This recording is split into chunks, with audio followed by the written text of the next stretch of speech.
If you want to invite someone to your family on iPhone 17e, first we're gonna go to Settings. Over here in Settings, we're gonna proceed to the family. You might be able to find it pretty much straight away below your Apple account.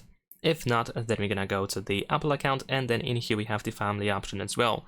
If you didn't set it up yet, you will have to do so, and after like 2 taps on the screen, you should be able to find the invite menu where you can start inviting people.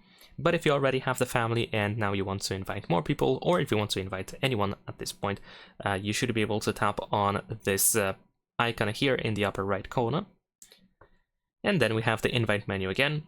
Now we can tap to invite others. You can use airdrop, messages, mail, and probably some other options if you have them installed on your iPhone. You can also invite in person as well. If you do so, then you should be able to get their email or phone number and also the password. Of their Apple account, that is.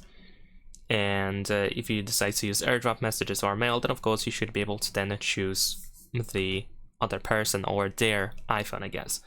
And once you add everyone, you should be able to tap on this check in the upper right corner to close this menu in case it stays on your screen. Leave a like and subscribe.